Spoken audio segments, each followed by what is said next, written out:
بسم الله الرحمن الرحيم. الحمد لله رب العالمين والصلاة والسلام على رسول الله صلى الله عليه وسلم.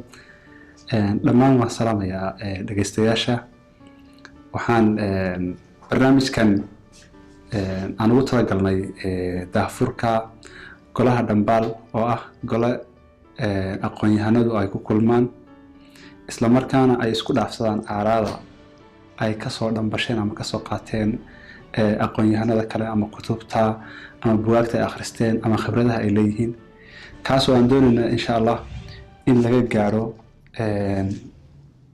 nuxur u cuntama bulshada tan in ay ku hinqato hore ugu socoto oo aayaheeda iyo mustaqbalkeeda ay ku ifiso isla markaana ay higsato meelo fiican oo ummaduhu ay gaareen iyo meelo waxa weeye aysan weli gaarinba.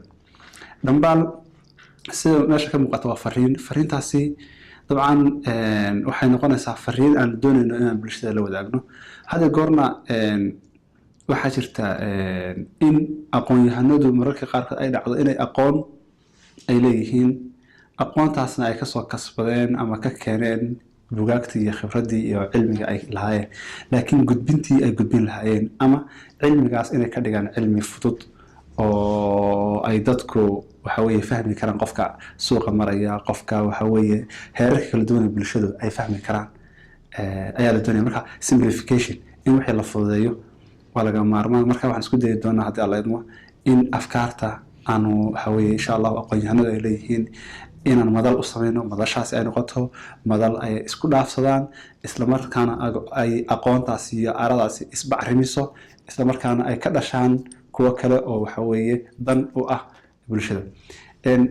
hadda isbuuca kan waxaan ku ballansanahay in aanu faalayno ama ka doodno buug uu qoray aqoon-yahan jazaa'iri ah oo reer jazaa'ir ah oo la yiraahdo shuruuda horumarka. buuggaas oo afartanaadkii qoray isla markaana uu ku iftiiminayo ususta ama bayska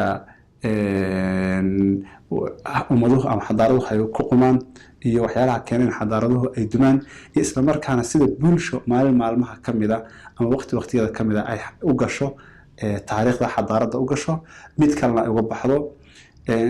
xaqiiqdii buuggaasi oo ah buug aad iyo aad u qiimo badan isla markaana afkaar aad iyo aad u badan oo nuxur badan ay ku dugan tahay ayaan isleenahay haddii alimaad kusoo gudbiseen wuxuu noqon doonaa goluhu gole si talantaali ah bil kasta usoo gudbiya buugaagta ka mid ah.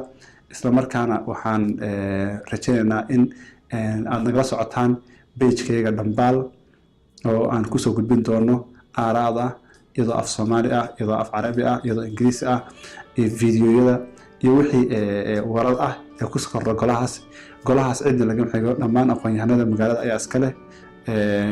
waxa weeye kaliya waan u daafurnay, laakiin insha Allah tacaala waan idin soo dhaweynaa dhammaantiin. ra'yigiina waan doonaynaa si uu wax noo taro oo noo kaabo.